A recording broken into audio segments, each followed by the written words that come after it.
Swastiastu. Halo semua, perkenalkan nama saya Putu Masnia Astiani. Saya dari kelas 10 Perhotelan 7. Pada video kali ini saya akan membahas materi tentang jalur rempah pada masa Islam. Sebelum itu, mari kita ketahui pengertian dari jalur rempah.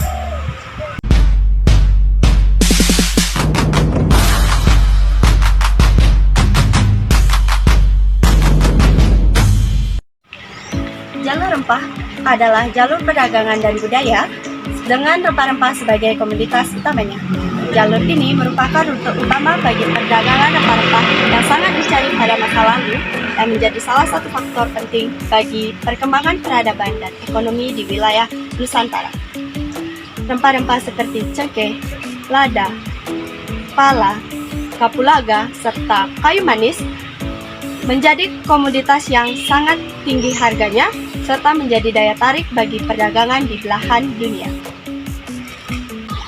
Nah, pada abad ke-13 Masehi, saudagar-saudagar Muslim menjadi kekuatan dominan dalam perdagangan rempah di sepanjang Laut Tengah, Laut Merah, Teluk Persia, Samudra Hindia, Selat Malaka, Laut Cina Selatan, dan Asia Pasifik. Para saudagar Muslim berlayar bolak-balik dari barat ke timur termasuk ke Maluku. Pengumpulan dan pengangkutan rempah ke wilayah barat Nusantara ditangani oleh saudagar lokal Melayu, Makassar, dan Maluku. Di wilayah barat, saudagar Arab, Persia, dan Tiongkok meneruskan rempah ke Teluk Persia dan Eropa dengan harga yang sangat tinggi. Meskipun saudagar lokal Nusantara mengontrol perdagangan rempah di Maluku, saudagar Muslim mendapat kekuatan baru dengan dukungan kerajaan-kerajaan Islam di Nusantara seperti Samudra Pasai, Malaka, Demak, Cirebon, Banten, dan Goa Makassar.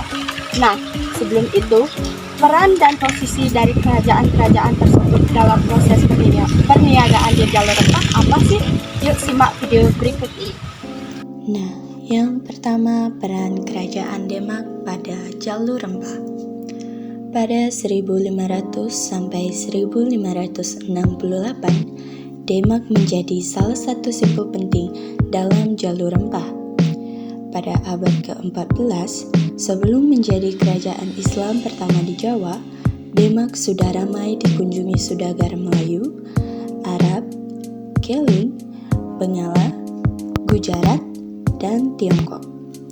Informasi tentang Demak di kancah perdagangan dunia berasal dari sebuah prasasti Majapahit masa pemerintahan Hayam Wuruk. Demak bukanlah daerah penghasil rempah. Tujuan akhir para saudagar asing dari Malaka ini adalah pelabuhan Banten dan Sunda Kelapa sebagai pusat lada, atau Makassar dan Maluku sebagai pusat cengkeh dan pala. Mereka singgah di Demak untuk mengisi kebutuhan pokok terutama beras dan buah-buahan.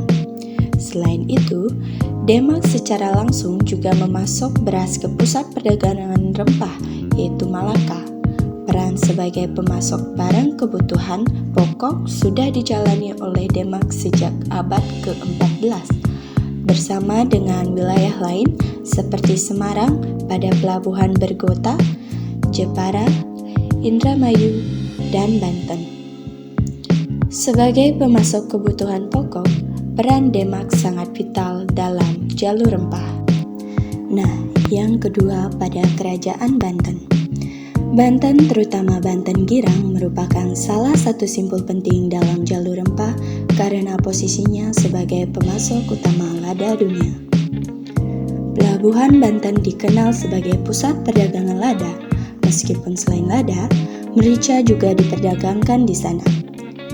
Lada Banten terkenal di seluruh dunia karena kualitasnya yang lebih baik daripada lada di India pada Malabar.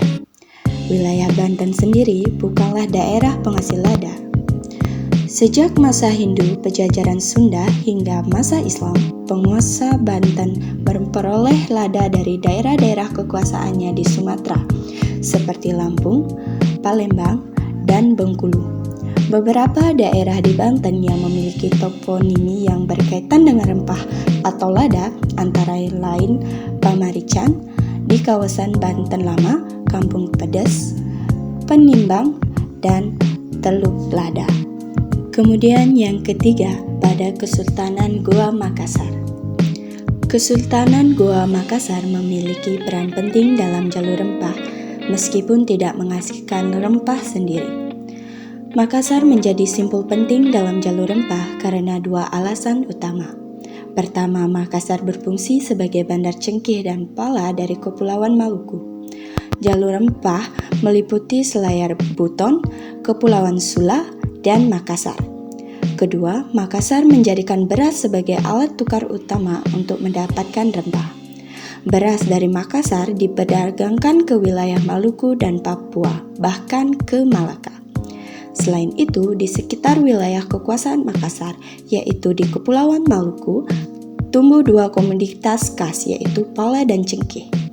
Kedua komoditas tersebut hanya ada di tempat tersebut dan tidak ada di tempat lain di dunia. Hal ini menunjukkan dan kekhasan dari wilayah tersebut dalam memproduksi rempah-rempah. Selain sebagai penghubung, Makassar menjadi titik simpul jaringan perdagangan di Indonesia bagian timur dan pusat perdagangan rempah-rempah yang penting di Nusantara pada abad ke-16 dan ke-17. Kemudian pada Kesultanan Ternate dan Kesultanan Tidore. Kesultanan Ternate dan Kesultanan Tidore adalah dua kesultanan yang berada di Maluku Utara dan merupakan penghasil cengkeh dan pala. Kesultanan Bacan dan Kesultanan Jailolo adalah dua kesultanan lain yang lebih kecil. Ternate dan Tidore menjadi pusat perdagangan rempah dunia atau Spice Islands atau Kepulauan Rempah-Rempah. Cengkeh adalah tanaman asli Ternate, sedangkan pala adalah endemik Pulau Banda. Perdagangan rempah di wilayah ini sudah dimulai sejak masa sebelum Masehi, tetapi baru ramai pada abad ke-14 dengan masuknya saudagar Jawa, Melayu, dan mancanegara. Rempah diangkut dan dikumpulkan di Ambon, kemudian diangkut ke wilayah barat Nusantara oleh saudagar Melayu dan Jawa. Dari sana, rempah-rempah tersebut diteruskan ke India, Persia, dan pasar-pasar di Eropa dengan harga mencapai 600 kali lipat. Pada abad ke-14, saudagar-saudagar mancanegara juga mulai berlayar langsung ke Maluku untuk berdagang dengan penguasa dan penduduk setempat.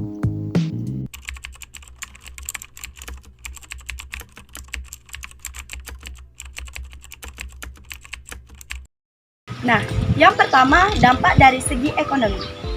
Perdagangan rempah-rempah melalui jalur ini meningkatkan kemakmuran ekonomi negara-negara Muslim karena rempah-rempah merupakan komoditas berharga yang diminati di pasar internasional. Kemudian yang kedua, dampak dari segi politik. Kontrol atas jalur rempah memberikan kekuasaan politik kepada negara-negara Muslim yang menguasainya, memperkuat posisi mereka dalam hubungan internasional. Kemudian yang ketiga, dampak dari segi sosial dan budaya. Yang pertama, pertukaran budaya dan agama terjadi akibat perdagangan rempah-rempah, menciptakan keragaman sosial dan toleransi antar masyarakat yang berbeda.